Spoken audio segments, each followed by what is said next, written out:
Alright, guys. So we're diving into tradition 2. Like I said, I didn't promise, but we're diving into tradition 2 for Alcoholics Anonymous. And as I've said in many posts, that every 12-step program adopted these traditions. These, if you want to know what the traditions are, you have to learn the AA traditions, why they were created, what they were for. It doesn't explain it in other it doesn't explain it in NA or CA or whatever. The traditions, you have to learn what AA traditions are. That's the only thing that, yeah. Anyways, so um, if yeah, I'm gonna be posting this to Narcotics Anonymous pages or whatever. And again, go up to the 12 steps and 12 traditions hanging on the wall in your meeting, and on that poster it will say adopt reconnect, adopted with the permission of AA. So 12 traditions came from AA for NA as well. I asked Grok to look up and give a summarization. And the reason why I'm doing it this way is because the way that I explain it, I get angry because I link it to what treatment centers fucking do and how they're breaking it. And the first one they broke in, I don't know, that one that I explained how many ways they're breaking it, and that's just the ways that I come up with in the moment as I'm reading it. This one, I'm going to be able to explain another 5 to 7 ways that they're breaking it, and that's just in the moment of me reading it. If I really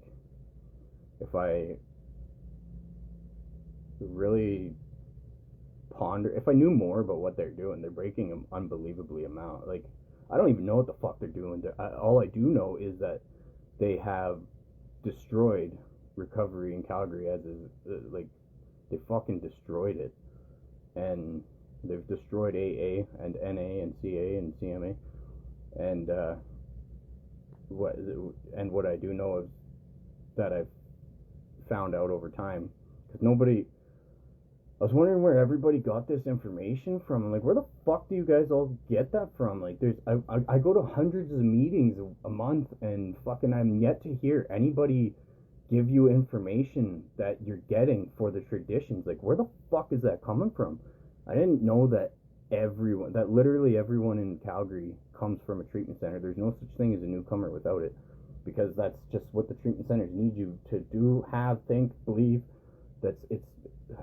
They literally think, they make people think you're not allowed to help people. Recovery is a secret, all the while advertising. I don't want to digress and fucking just get angry again, so I'm going to just continue to focus on this. Fuck, I hate them so much. Anyways, tradition 2. So I showed you, I'm just going to read exactly what it says, and then I'm going to add some little anecdotes into it probably. It's unavoidable. I just fucking hate treatment centers so much. Tradition 2 overview text. Tradition 2 of Alcoholics Anonymous states in its short form, for our group purpose there's but one ultimate authority, a loving God who may express himself in our group conscience. Our leaders are but trusted servants, they do not govern. The long form expands it to, for our group purpose there's but one ultimate authority, a loving God who may express himself in our group conscience. This tradition is elaborated in AA literature. Oh yeah, the long form, I think this is the one of them that it actually gets shorter in the long form. Because like the long form was the original, I guess you can say, and then they made it shorter to fit, like, so you can read it before the meeting. But they must have elaborated on tradition 2 a little bit, because the long form, I think, is the one that's shorter. It provides the 12 steps and 12 traditions, where Bill Dublin provides an essay on its principles, emphasizing humility and collective spiritual guidance over individual power. I fucking hate the 12 and 12, but it's not 12 and 12 that I hate. That's the book they use to manipulate people. Like, I'm wondering, do they cut the fucking long form of the traditions out of that book when they're giving it to people in the centers? Like, people don't know the long form. People who've been in the meetings, like the 9, 10, fucking 15, 20 years, when I read the long form to them, it's the first fucking time they've ever heard it. Anyway, historical development in AA's early years. Like the other traditions, Tradition 2 evolved from AA's trial and error experience in the late 1930s and 1940s. As the fellowship grew from a few members to thousands, Oh, yeah, period.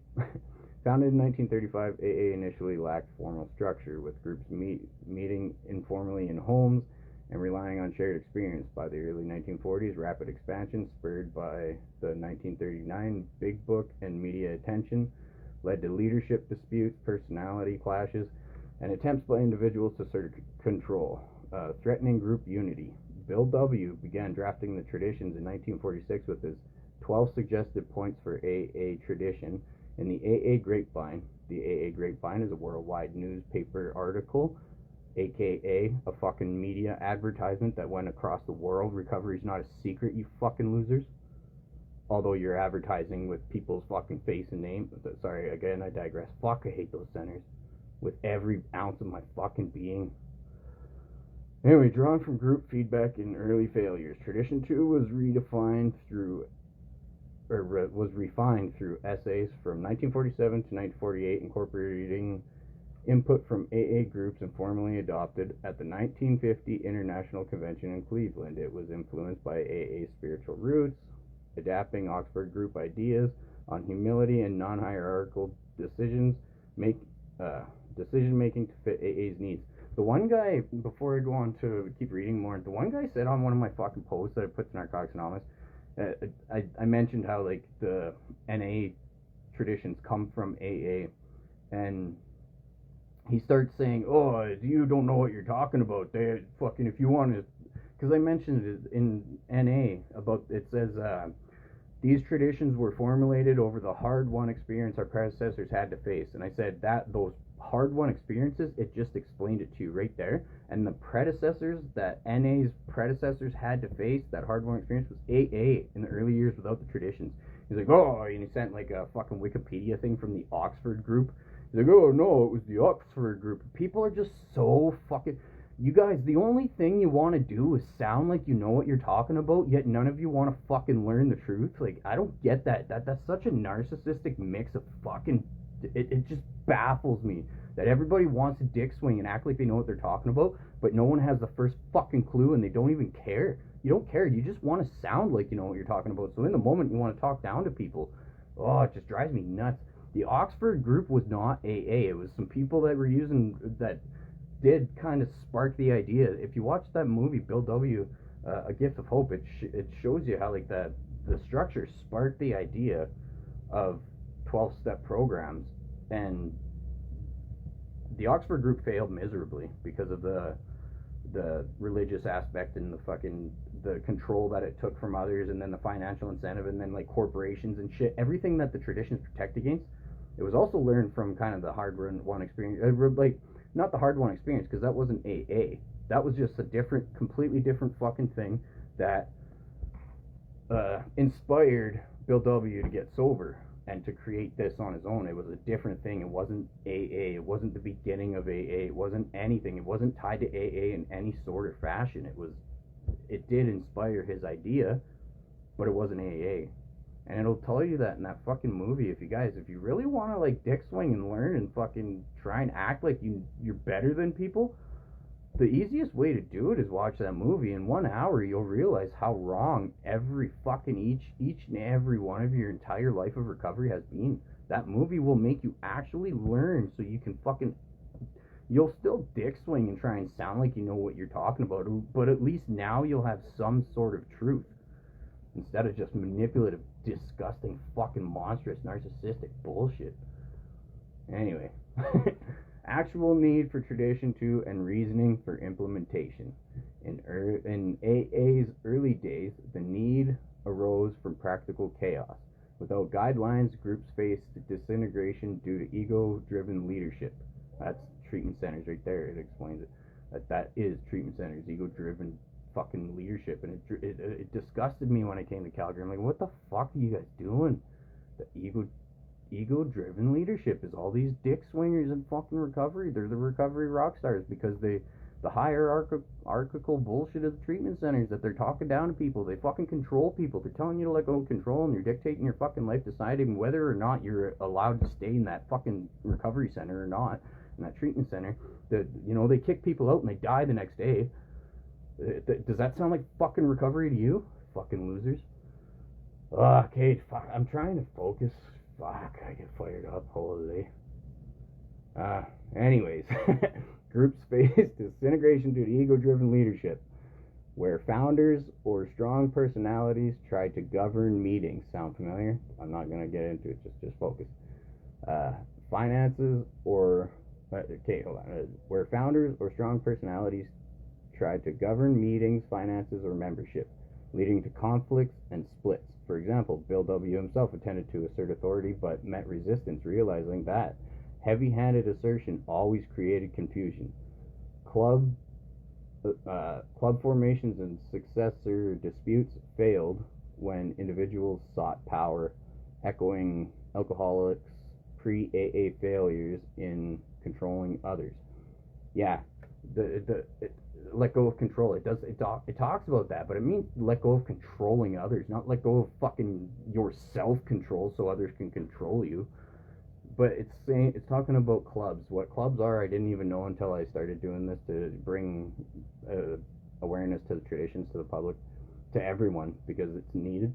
Clubs are basically the name club. It's a club, like a biker club or whatever. It's a non-government affiliated meeting place, or like hangout spot, if you will, that is not actually AA, but many of them are run by people in AA. Actually, they would all be when it relates to AA clubs, but it's not an actual AA club. It has no affiliation, and it's people who can afford to do it, but they're not making money on it. They did, however, allow meetings to be hosted there, but like after that meeting, you can hang out in the club, and the club was open like all day kind of thing, and people gotta, sit down, talk recovery, and have a healthy place to actually discuss recovery and shit outside of the meeting. Because the moment that you get outside of the meeting, those guys, they're in a treatment center, you never see them again. So like talking to most people in those rooms for me is fucking pointless right now, because well, it's not pointless, but I'm going up against everything they're told. Every hopeful insight that I give them, they're told they're not allowed. They're told that it's false. They're told that it's the opposite of what you're supposed to be doing. It's all about selfish, internal, fucking disgusting bullshit. So like, I never see them again outside of those treatment center narratives. And then fucking the moment that they're gone, they're not in the rooms. Why the fuck would you go back to the rooms? There's nothing there for anybody if you're not in a treatment center. Hence why I'm doing this. So that's what the clubs are. Club formations and successors disputes failed when individuals sought power, echoing alcoholics' pre-AA failures in controlling others. The reasoning was rooted in AA's spiritual foundation. Just as personal recovery relies on higher power, step 2, group survival depends on collective group conscience. Collective group conscience. They take this tradition and they manipulate it into thinking, oh, is it God? Is the fucking God's all or nothing? God's this, that's tradition too. God. All that's doing is fucking them controlling you with fucking disinformation and narcissism, but cloaked as spirituality, fucking losers. So what it literally just said right here, just as personal recovery relies on a higher power. Personal recovery relies on a higher power. Step 2, group survival depends on collective group conscience. That means no dictation. That means you don't impose that it's God's will and then you give everybody the idea of what God's will is because you're a narcissistic piece of shit. Group survival depends on collective group conscience, expressing that power, preventing human authority from causing division. Yeah, the power of the group conscience. You express the power of the group conscience, preventing human authority from causing division. And that's all there is without the traditions. That's all there is today. That's the actual importance for what I'm doing, is there's no such thing as fucking recovery in there. It's not what it was, not 12-step recovery. It's whatever the fuck you want to call that, but that is a disgusting drug zombie echo chamber fucking. Anyway. Implementation involved rotating leadership roles like secretaries or committees, acting as trusted servants without coercive power, and using group votes for decisions, ensuring humility and unity. Group vote. How the fuck in a meeting that has 100, like this is the Garnet Block, the one that is the Dream Center Garnet Block in Calgary, ran by a treatment center. Literally says it on Google Maps. Fucking Grok discovered it for me, that it is ran and paid and authorized. How the fuck is it in unity when a treatment center dictates it? And how the fuck does it have, okay, so it's reconnecting, how the fuck does it have over 150 meetings a month and 1 hour business meeting?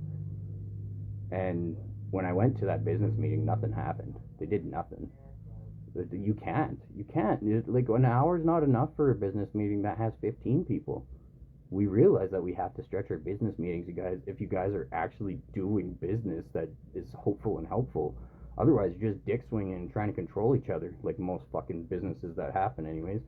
But more than 150 meetings in a month and 1 hour a month business meeting.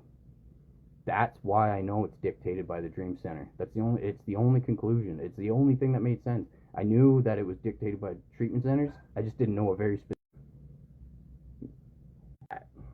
Oh, trying to reconnect pissed me off. Oh, it's pissed me off.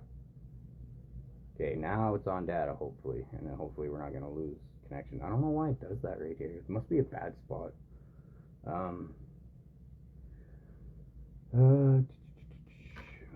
So, back to expressing that power, preventing human authority from causing division.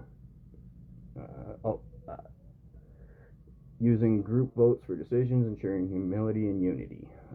This decentralized approach, akin to anarcho-syndicalism models.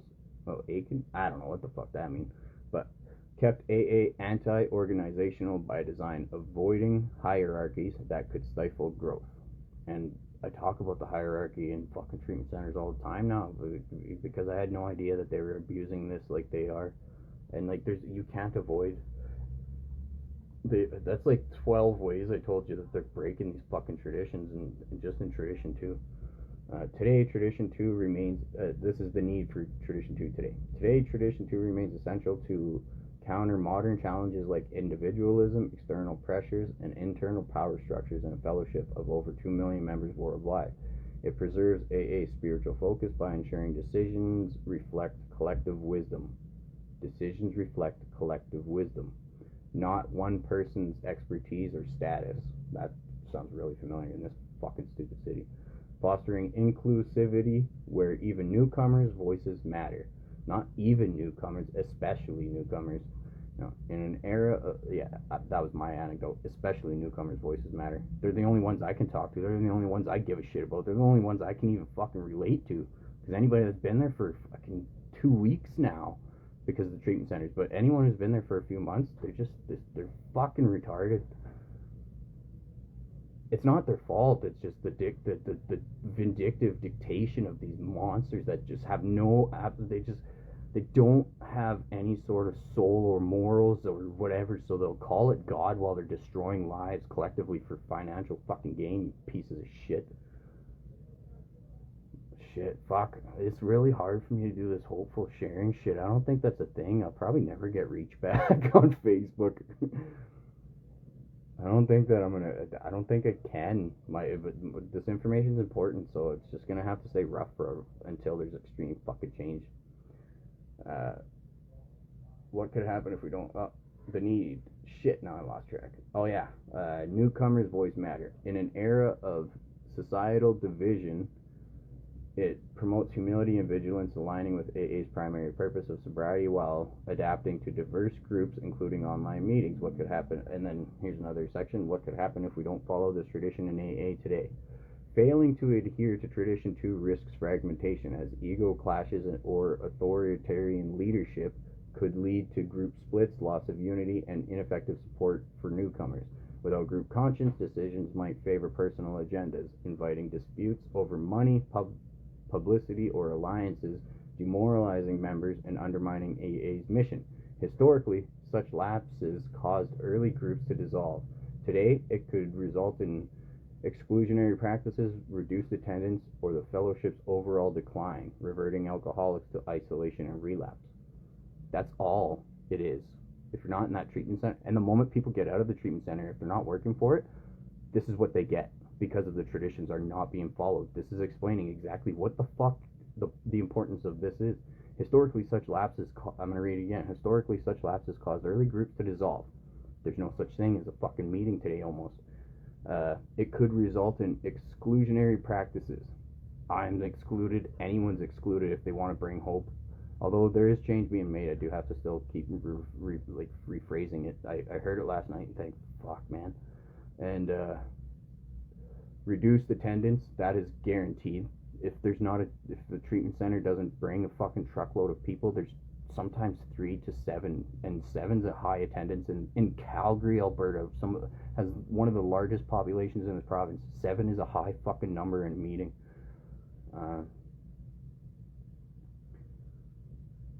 Reduced attendance, or the fellowship's overall decline. That is summing up everything I just said. Reverting alcoholics to isolation and relapse. That is the only outcome after treatment. Isolation and relapse. There's nothing in those meetings once you're done treatment, unless you're getting paid to go and dictate and destroy recovery as a whole and fucking be a douchebag that I talk about. I just fucking hate with every ounce of my being. If you're not one of those cocksuckers, isolation and relapse is your only fucking option after treatment.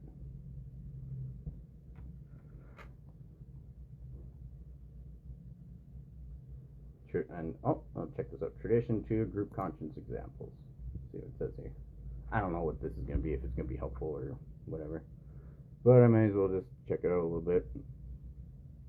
I would like to fucking close it down with some hopeful shit, but fuck, I was always wanting to make positive change no matter what I was doing, and that should be the definition of recovery, you fucking losers. Sorry, like the people watching this, that I'm not hammering all of you. I'm hammering the people with that very dictative, very financially incentivized, very disgusting agenda that they need the misinformation. They need the disinformation to spread. Tradition 2, group conscience examples. Group conscience in AA's Tradition 2 refers to the collective spiritually guided decision-making process where members discuss issues openly, share information, consider all views. And this is talking to, so this is explaining how you practice the group conscience within your meeting. This does not happen in a meeting. It's nothing but dictation. There's no point in being I've been to many business meetings in Calgary. It's fucking useless. It's stupid. It just angers me. The group conscience in AA's second tradition refers to the collective spiritually guided decision-making process where members discuss issues openly, share information, consider all views, including minorities, and aim for substantial unanimity before voting or acting. It embodies the principle that a loving God expresses through this process, ensuring no individual dominates and leaders serve humbly. Below are some factual examples drawn from AA's history, literature, and contemporary accounts illustrating how it functions and its outcomes.